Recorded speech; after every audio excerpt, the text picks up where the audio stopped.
D'abord, le bannissement. Tout commence avec le récit de la création, le second récit en Genèse 2:3. Le jardin d'Éden apparaît comme un espace où Dieu et l'homme cohabitent familièrement. Dieu modèle l'homme puis la femme, il leur parle, il se promène au souffle du jour dans le jardin qu'il a planté, qu'il a confié à l'homme pour le cultiver et le garder. L'homme vit en présence de Dieu sans en avoir peur. Puis vient la faute, à la suite d'un dialogue dont Dieu est absent, qui semble faire abstraction de Dieu, l'enquête menée par Dieu, et puis la sentence et le bannissement du jardin d'Éden. Le thème du bannissement réapparaît dès le chapitre suivant avec le meurtre d'Abel par Caïn, avec cette plainte de Caïn: « Si tu me chasses aujourd'hui de l'étendue de ce sol, je serai caché de ta face. » L'éloignement de l'espace où Dieu se manifeste, c'est l'éloignement de sa face, de sa présence. Et c'est la conséquence du péché qui met le pécheur à distance de Dieu. Souvenons-nous de ce verset du psaume 51. « Ne me rejette pas loin de ta face, ne me reprends pas ton Esprit Saint. » Le bannissement, c'est autant une sentence que la reconnaissance d'un état de fait. Le péché a éloigné le pécheur de l'espace où Dieu habite, l'espace sacré, le lieu saint. Après le déluge dont Noé est sauvé, Dieu renouvelle sa bénédiction à l'humanité, mais le péché n'a pas disparu pour autant, comme le montre l'épisode de la tour de Babel en Genèse 11. Babel est le terme d'une migration. On nous le dit au tout début du récit, en Genèse 11:1. L'humanité parvient à une plaine, la plaine de Shinéar. Le lieu semble attrayant et l'humanité, jusque-là nomade, a le projet de se sédentariser. À la différence du jardin des origines, Babel est un lieu où les hommes ne sont pas en interaction avec Dieu. Ils ont leur projet de construire une ville et de construire une tour, mais Dieu est complètement absent des échanges entre les hommes. On peut même douter que les hommes soient en interaction, en relation authentique les uns avec les autres. Babel, c'est une tentative de créer une cité sans Dieu, un lieu symbolique de non-présence de Dieu pour les hommes. Et le Seigneur va bannir l'humanité de ce lieu. Entre le jardin d'Éden, qui est devenu inaccessible, et le lieu mortifère de Babel, dont il est chassé pour son bien, vers quel lieu l'homme va-t-il pouvoir cheminer ? Deuxième point, Abraham, le premier pèlerin. C'est devant Abraham, dès le chapitre 12 de la Genèse, que le Seigneur va ouvrir un nouveau chemin. Le Seigneur dit à Abraham: « Pars de ton pays, de ta famille et de la maison de ton père vers le pays que je te ferai voir. » Genèse 12:1. Le terme de ce chemin est l'objet d'une promesse. Ce n'est pas encore la promesse du don du pays, c'est seulement quand Abraham sera effectivement dans le pays qu'il entendra la promesse du don, mais c'est la promesse de le faire connaître. À la différence de Babel, l'homme est ici invité à s'en remettre à Dieu pour déterminer le lieu où il va s'établir. Il est invité à se détacher de ses projets, à entrer dans le projet de Dieu sur lequel il n'a pas prise. Le départ d'Abraham est l'acte qui ratifie sa foi en la parole de Dieu, à la fois ordre et promesse. Abraham partit comme le Seigneur le lui avait dit, et Lot partit avec lui. Abraham avait 75 ans quand il quitta Haran. Le pays promis au terme du chemin n'est pas explicitement présenté comme un lieu saint, cependant, dès qu'il arrive dans ce pays, Abraham entend Dieu qui lui parle, Dieu se manifeste à lui, et Abraham répond en construisant des autels qui sont au fond des lieux de culte et donc des sanctuaires. C'est sa manière de répondre à la promesse de Dieu de lui donner le pays. Ce pays est donc le lieu où l'homme et Dieu renouent la relation, où Dieu propose à l'homme son alliance. Si le terme du chemin est désormais l'objet d'une promesse, il est aussi objet d'espérance, et Abraham marche habité par la parole de la promesse, dans l'attente de connaître le pays vers lequel il se met en route, dans l'attente d'une nouvelle parole divine. Désormais, il est appelé à vivre en présence de Dieu, à rebours du projet de Babel. Et il entend en Genèse 17:1 « Marche en ma présence et sois intègre ». Troisième point, le pèlerinage d'Israël. Le Seigneur avait annoncé à Abraham que ses descendants seraient esclaves pendant 400 ans dans un pays qui ne serait pas le leur et qu'ils reviendraient ensuite dans leur pays. À partir du livre de l'Exode, le thème du pèlerinage devient plus explicite. Il concerne non plus seulement un individu, mais le peuple tout entier. Nous avons vu que le motif qui est donné à Pharaon pour la sortie d'Égypte, en Exode 5, c'est un culte rendu au désert. Et c'est le but qui est donné aussi par Dieu à Moïse en Exode 3:12. Vous servirez Dieu sur cette montagne. Ce culte est célébré en Exode 24 par le sacrifice d'alliance. Dieu a conduit Israël jusqu'à lui. Il le dit en Exode 19:4. « Vous avez vu vous-même ce que j'ai fait à l'Égypte, comment je vous ai porté sur des ailes d'aigle et vous ai fait arriver et vous ai conduit jusqu'à moi. » Dieu a conduit son peuple jusqu'à lui, jusqu'à cette montagne où il se manifeste, où il se rend présent. Mais la montagne du Sinaï n'est qu'une étape dans le pèlerinage d'Israël. Au terme du livre de l'Exode, un sanctuaire est construit, il est rempli par la nuée lumineuse qui est la manifestation de la gloire divine qui prend possession du sanctuaire, et le sanctuaire va cheminer avec Israël jusqu'à ce qu'il soit installé par David à Jérusalem et que Salomon construise un sanctuaire dans le premier livre des rois au chapitre 8. Et si vous lisez le cantique de Moïse que nous chantons à chaque veillée pascale, il se termine de cette manière. « Tu les fais entrer et tu les plantes sur la montagne ton patrimoine. Tu as préparé, Seigneur, un lieu pour y habiter. Tes mains ont fondé au Seigneur un sanctuaire. Le Seigneur règne à tout jamais. » Le Seigneur a préparé un lieu pour y habiter. La phrase est ambiguë, c'est à la fois un lieu pour Israël, pour qu'Israël y habite, mais aussi un lieu où lui habite dans le sanctuaire. Et au fond, dans le Pentateuque, c'est tout le pays autour de Jérusalem, toute la terre promise, qui est un sanctuaire, une terre sainte.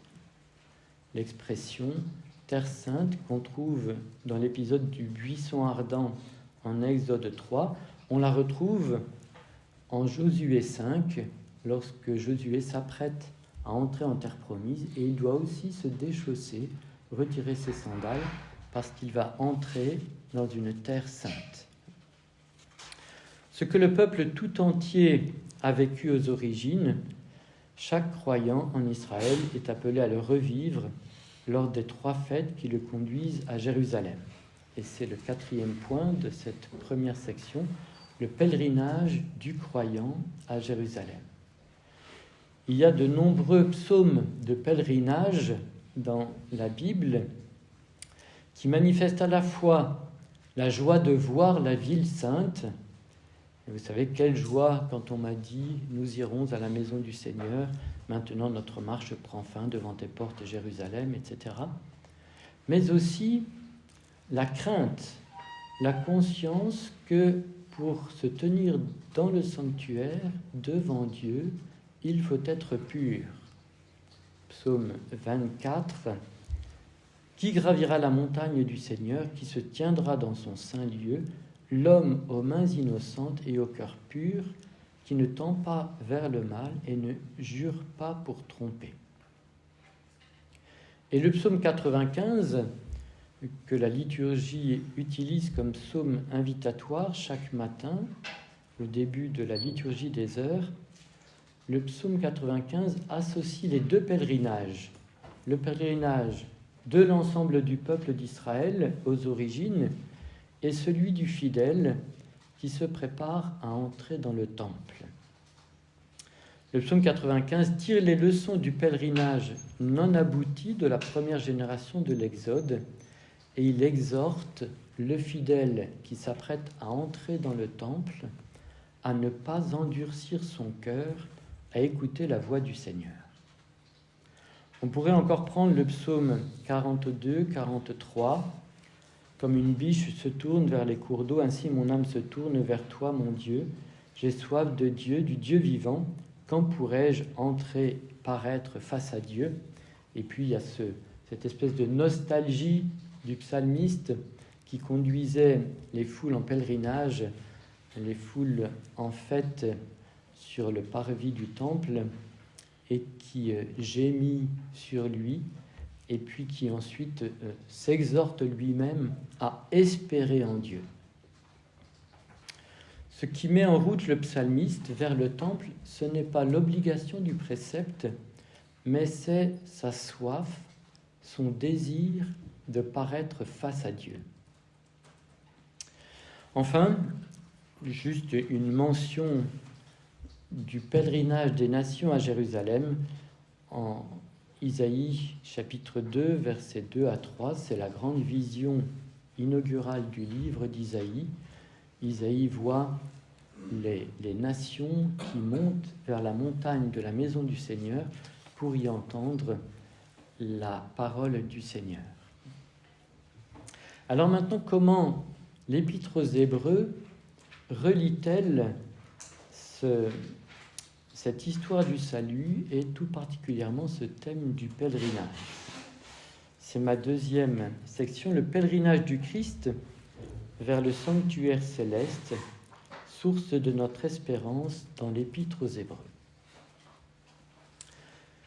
Et d'abord, le pèlerinage du Christ est celui des croyants. J'aurai trois sections. Le pèlerinage du Christ est celui des croyants. Ensuite, l'histoire du salut récapitulée dans le Christ. Et puis, espérer avec la nuée de témoins. Dès les premiers versets de l'Épître aux Hébreux, le Fils qui est établi héritier de tout et par qui Dieu a créé le monde, le Christ, le Fils qui est établi au même niveau que Dieu, il est présenté comme suivant un itinéraire qui va du ciel vers la terre et puis de la terre vers le ciel, où il s'assied à la droite de la majesté dans les hauteurs, après avoir opéré la purification des péchés. Hébreux 1:3. Et cette session à la droite de Dieu, qui est le terme de son itinéraire, elle a lieu dans le sanctuaire céleste, où il est entré en précurseur. L'auteur de l'épître le dit à un moment capital de sa démonstration. Il le souligne au chapitre 8, versets 1 à 2. Or, point capital de notre exposé, c'est bien un tel grand prêtre que nous avons, lui qui s'est assis à la droite du trône de la majesté dans les cieux, comme ministre du vrai sanctuaire et de la véritable tente, dressée par le Seigneur et non par un homme. L'ensemble du Nouveau Testament du Nouveau Testament reprend le psaume 110 à propos de la résurrection du Christ qui s'est assis à la droite de Dieu. Mais l'auteur de l'Épître aux Hébreux lit le psaume 110 jusqu'au bout avec cet oracle du Seigneur. Tu es prêtre à jamais selon l'ordre de Melchisédek. Et donc le même qui s'assied à la droite de Dieu est aussi celui qui, dans le sanctuaire, officie comme grand prêtre. Et ce thème du pèlerinage qui caractérise d'une certaine manière l'itinéraire du Christ est aussi utilisé au chapitre 2 de l'Épître à propos du Dieu créateur qui veut conduire à la gloire une multitude de fils. Dieu avait conduit Israël jusqu'à lui en Exode 19,4 et il avait conduit au Sinaï où il s'était manifesté dans une théophanie à Moïse et à tout le peuple. Dans l'Épître aux Hébreux, il veut conduire à la gloire une multitude de fils. Mais la gloire, c'est ce qui caractérise le Seigneur. Le Fils est le resplendissement de la gloire de Dieu. Et donc, pour Dieu, conduire une multitude de fils à la gloire, c'est les conduire jusqu'à lui. Hébreux, chapitre 2, verset 10, « Il convenait en effet à celui par qui et pour qui et par qui tout existe, et qui voulait conduire à la gloire une multitude de fils, de mener à l'accomplissement par des souffrances l'initiateur de leur salut. » Ce que la Tobe traduit par l'initiateur, c'est un mot grec, archégos, qui comporte deux racines, arché et agein. L'archégos, c'est le premier, c'est le chef, c'est celui qui passe devant, celui qui guide, qui conduit, qui mène à la bataille. Dans l'Épître aux Hébreux, on pourrait traduire aussi, comme le fait le Père Vanois, le pionnier, celui qui passe le premier par le chemin et qui ouvre une voie.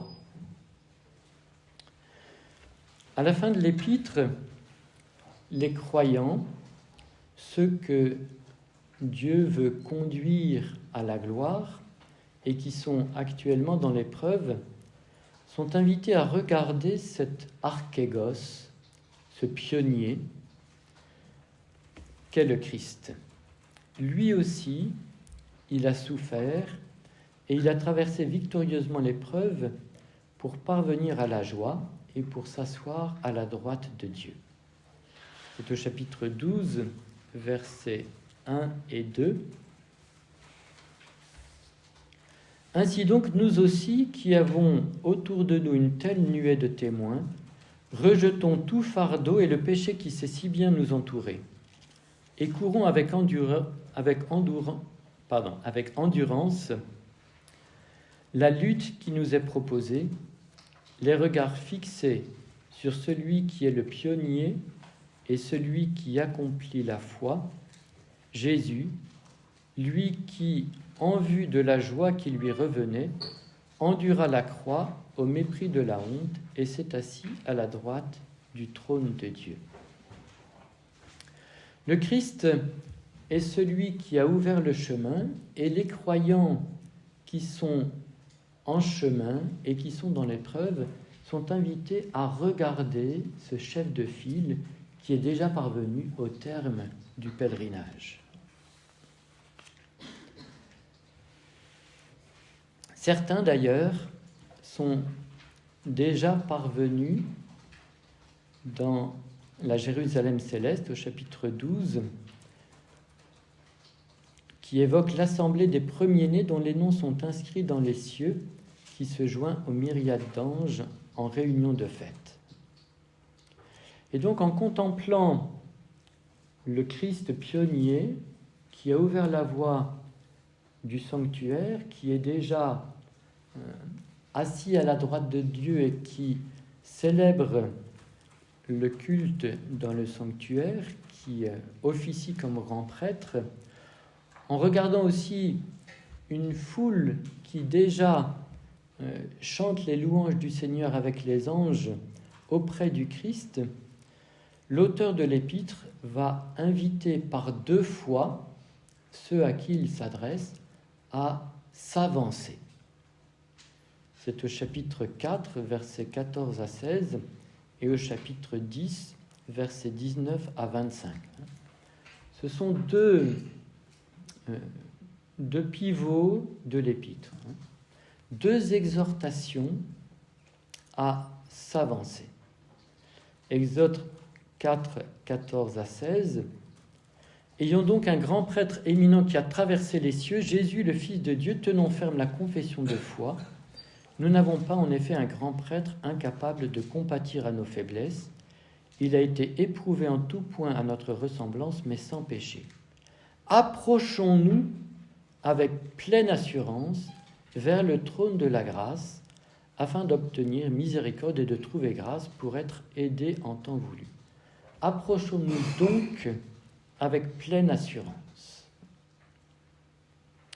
Et puis en Hébreux 10, 19 à 23, nous avons ainsi, frères, pleine assurance d'accéder au sanctuaire par le sang de Jésus. Nous avons là une voie nouvelle et vivante qu'il a inaugurée à travers le voile, c'est-à-dire par son humanité.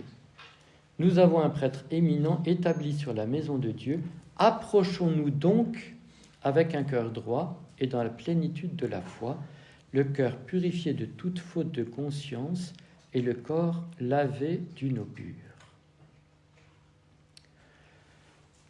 Ce verbe approcher est utilisé 7 fois dans l'Épître aux Hébreux. Donc 5 fois en plus des 2 que nous venons d'entendre.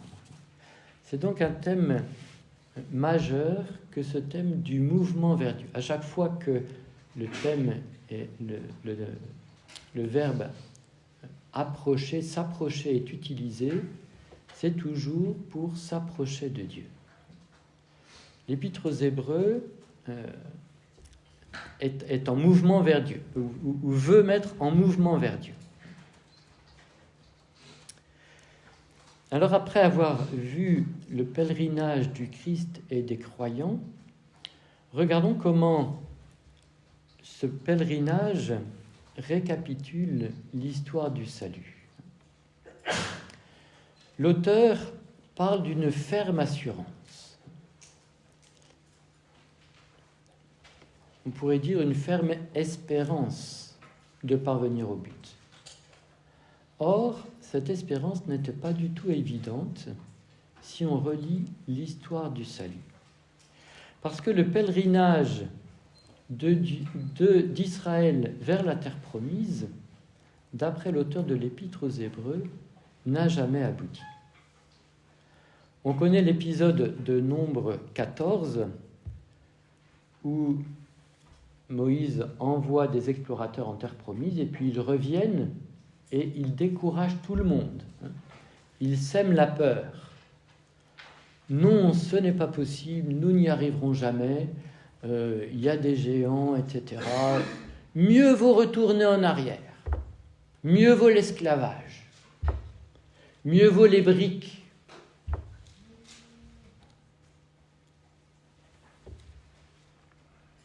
Et le Seigneur prend acte.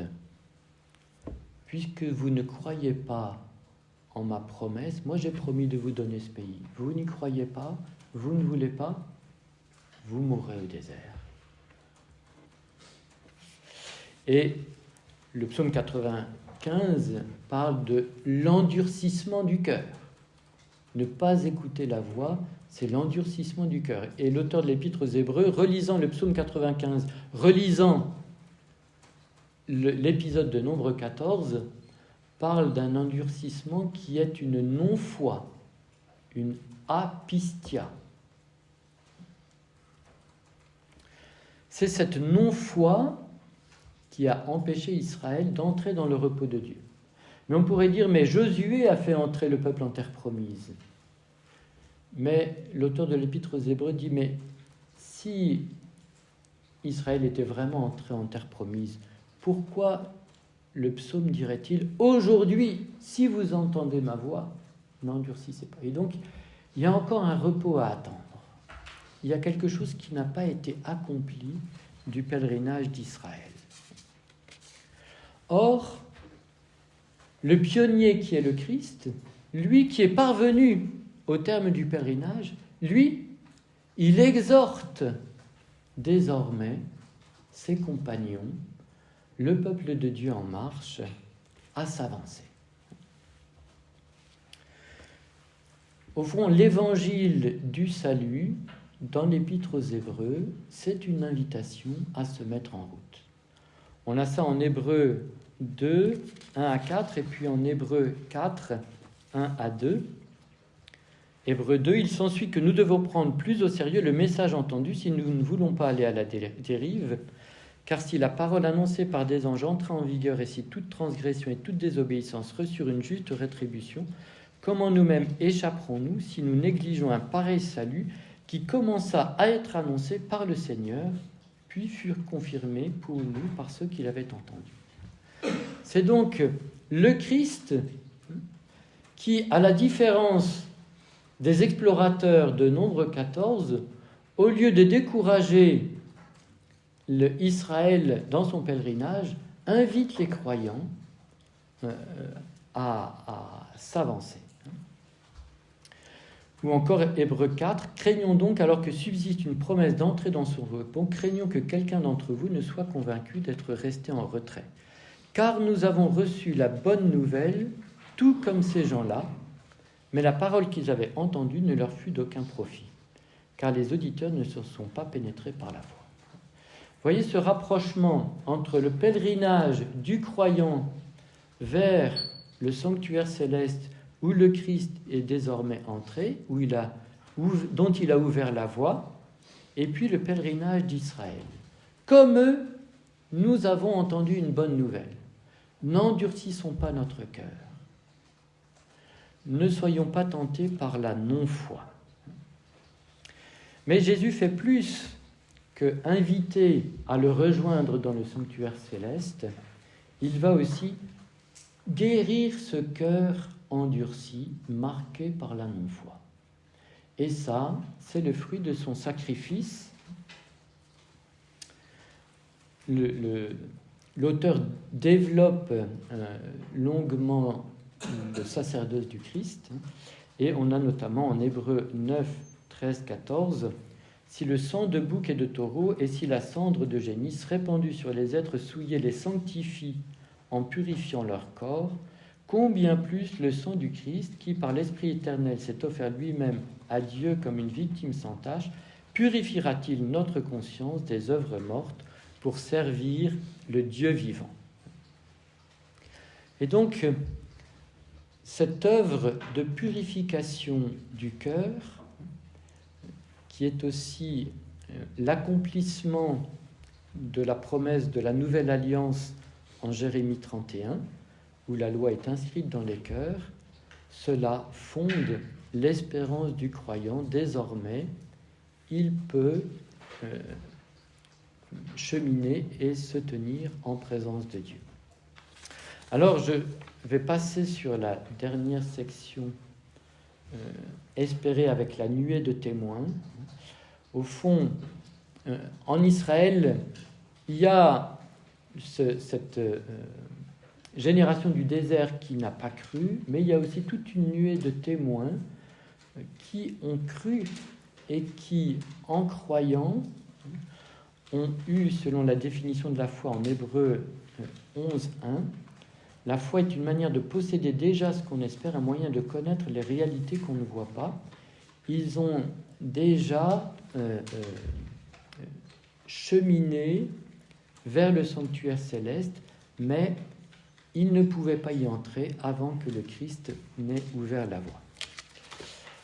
Alors, pour reprendre notre parcours, nous avons vu comment, chassé du jardin d'Éden, le lieu de la présence divine, l'humanité errante avait cru trouver dans la plaine de Shinéar, un lieu où s'établir et construire une ville, Babel. Mais elle est aussi bannie miséricordieusement de ce lieu où elle veut édifier une cité sans Dieu. Dieu la destine à retrouver le chemin de sa présence. Il éduque Abraham dans la foi en sa parole, qui est en même temps un ordre, une exhortation et une promesse, la promesse d'un lieu à découvrir, un lieu de repos. C'est la foi en la parole, mais aussi l'espérance de parvenir à ce lieu qui met en marche Abraham et qui font de lui un pèlerin. La descendance d'Abraham sera toujours prise entre la foi en la promesse, incarnée par Moïse, et le doute, incarné par la première génération de l'Exode, qui est attirée paradoxalement par l'esclavage en Égypte, où la corvée des briques n'est pas sans rappeler Babel. Il faut attendre le pèlerinage du Fils de Dieu lui-même, descendu du ciel pour opérer la purification des péchés, en offrant son sacrifice une fois pour toutes, et en ressuscitant pour s'asseoir à la droite de Dieu dans le sanctuaire céleste, pour que la voie vers la patrie céleste soit ouverte. Dès lors, la vie du croyant, qui est assoiffé de la présence divine, est un pèlerinage vers le sanctuaire céleste, où il jouira du repos en présence de Dieu, le cœur purifié du péché. La présence du grand prêtre qui intercède sans cesse pour lui dans le sanctuaire céleste fonde son pèlerinage.